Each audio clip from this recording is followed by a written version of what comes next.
On the surface, their marriage looked perfect. 23 years together, 2 beautiful children, a sprawling mansion in the suburbs. But behind closed doors, James and Patricia's relationship had become a prison. What happened next shocked the entire community. James didn't just leave his wife. He didn't file for divorce. He didn't even have the courage to tell her the truth.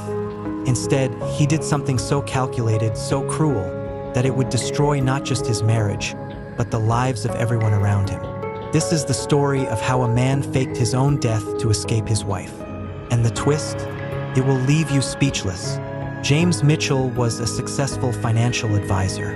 At 52 years old, he had built a comfortable life. His clients trusted him with millions of dollars. His colleagues respected him. To the outside world, he was a model of success and stability. But success came at a cost. James worked 60 to 70 hours a week. He was constantly stressed, constantly on his phone, constantly thinking about the next deal, the next client, the next crisis. Patricia had married James when they were both young. She had given up her own career as a graphic designer to raise their 2 children, Michael and Sarah. She had been the stable presence at home while James built his career. She had attended every school event, every soccer game, every recital. But over the years, something shifted. James became increasingly distant. He would come home late and go straight to his office. He would spend weekends on his computer. He would barely speak to Patricia or the children. When he did speak, it was often with irritation or criticism. Patricia tried to save the marriage. She suggested marriage counseling. James refused. She planned romantic dinners. James canceled due to work. She tried to talk to him about their relationship.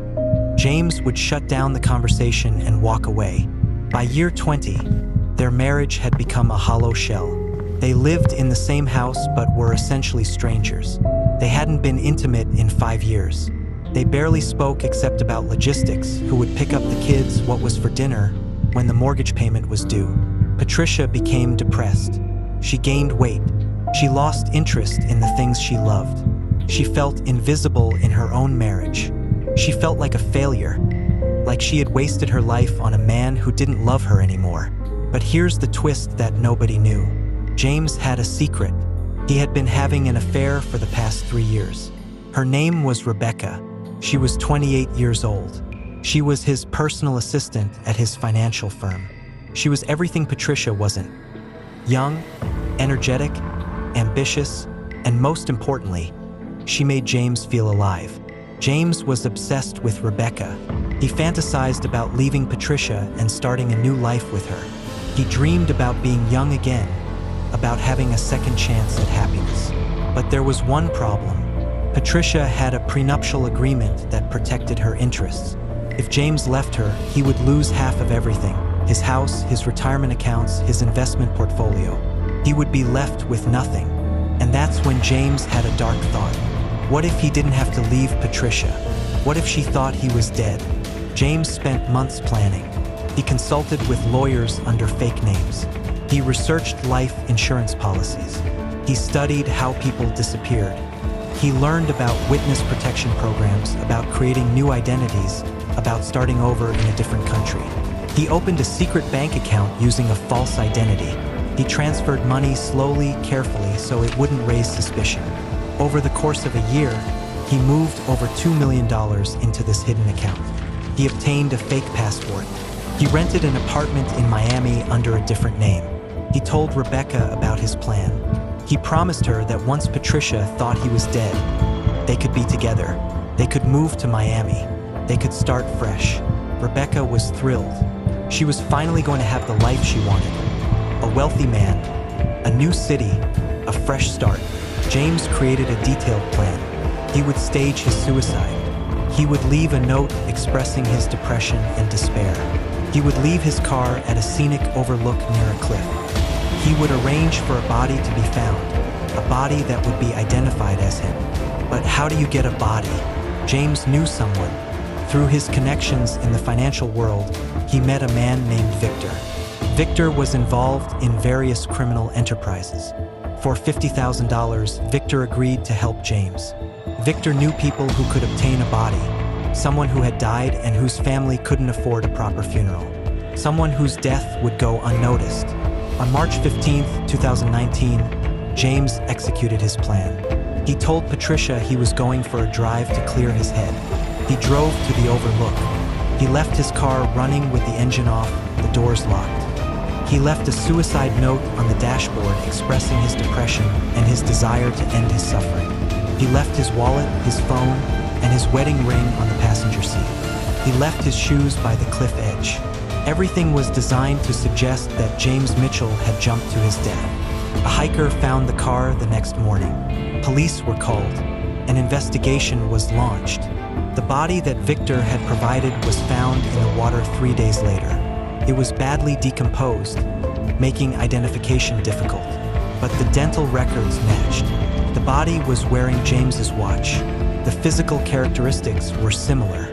The police concluded that James Mitchell had committed suicide. His death certificate was issued.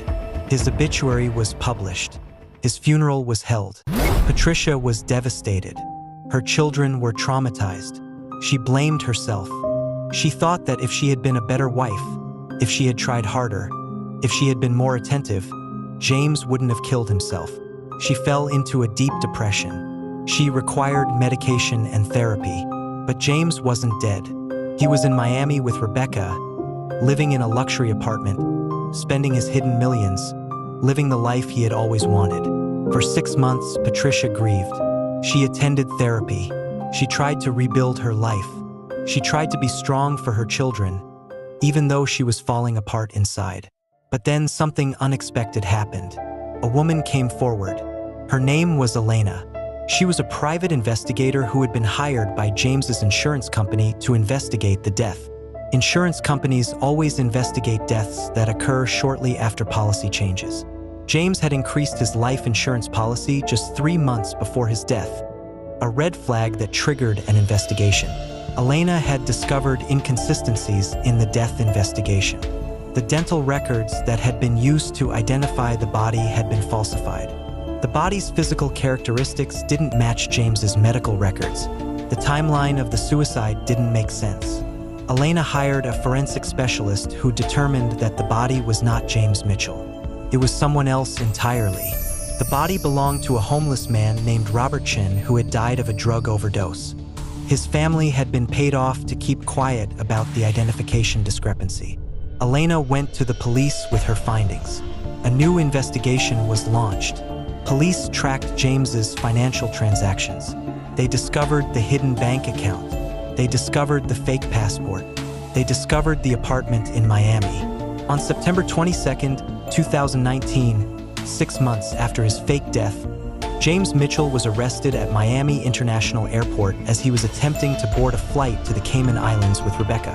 He was extradited back to his home state to face charges. The charges included insurance fraud, identity fraud, filing a false police report, and conspiracy to commit fraud. The case became national news. Media outlets ran stories about the man who faked his own death to escape his wife. True crime podcasts dedicated entire episodes to the case. Online forums debated James's motivations and morality. Patricia was forced to relive her trauma in the public eye. Every news story, every podcast episode, every social media post was a reminder of her husband's betrayal. She had to explain to her children that their father wasn't dead. He had deliberately made them think he was dead to escape their family. Michael, who was 21 at the time, felt a deep sense of betrayal. He had grieved his father.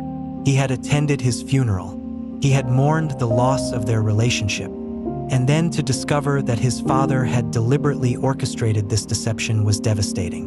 Michael refused to speak to his father. He changed his name to distance himself from the scandal.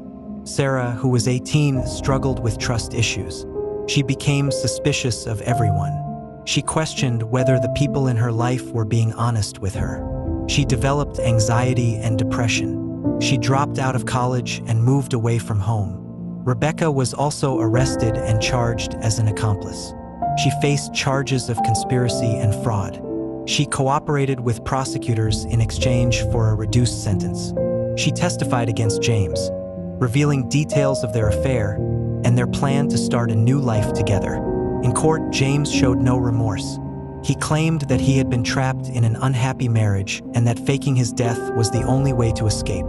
He claimed that he had been depressed and desperate. He claimed that he had done what he needed to do to survive. The judge was unmoved. James was sentenced to 7 years in prison for insurance fraud and identity fraud.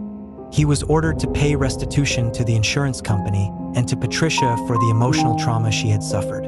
5 years have passed since James's arrest. Patricia has rebuilt her life. She returned to graphic design and now runs a successful freelance business. She has reconnected with friends and family. She has found purpose and meaning in her life, but the scars remain. She struggles with trust. She has difficulty forming new relationships. She questions whether people are being honest with her. She carries the weight of her husband's betrayal with her every day. Michael has also moved forward. He graduated from college and is now working as an engineer. He has started therapy to process the trauma of his father's betrayal. He has slowly begun to rebuild a relationship with his father, but it will never be what it was. The trust has been broken, and trust, once broken, is difficult to repair. Sarah has also found healing. She returned to college and is now studying psychology.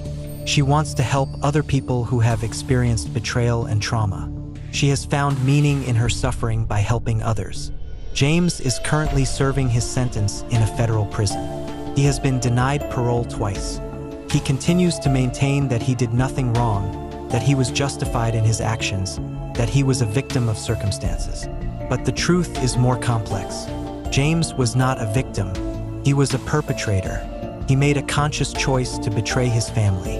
He made a conscious choice to deceive the people who loved him.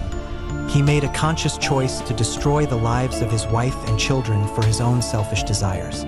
This story teaches us something important about betrayal. It teaches us that betrayal is not always dramatic. It's not always about infidelity or theft or violence. Sometimes betrayal is about the deliberate choice to deceive the people closest to us. It's about prioritizing our own desires over the well-being of our loved ones. It's about choosing comfort and escape over honesty and accountability. Patricia's story also teaches us about resilience. Despite the devastating betrayal, despite the public humiliation, despite the trauma, Patricia has found a way to move forward. She has not allowed her husband's actions to define her. She has not allowed his betrayal to destroy her spirit. She has chosen to heal, to grow, and to help others. If you're in a relationship where you feel trapped, where you feel desperate, where you feel like you have no options, know that there are always better choices than deception and betrayal. There are therapists who can help. There are lawyers who can help. There are support groups and resources and people who care about your well-being. And if you've been betrayed, if you've been deceived by someone you trusted, know that healing is possible. It takes time, takes support, takes courage. But it is possible to rebuild your life, to restore your trust, and to find happiness again. This is the story of James and Patricia Mitchell, a story of betrayal, deception, and ultimately, resilience. A story that reminds us of the importance of honesty, integrity, and accountability in our relationships. Thank you for watching. If you enjoyed this story, please like, subscribe, and share this video with others. And remember, the truth always comes to light. No matter how carefully you plan your deception, no matter how well you cover your tracks, the truth always finds a way to emerge.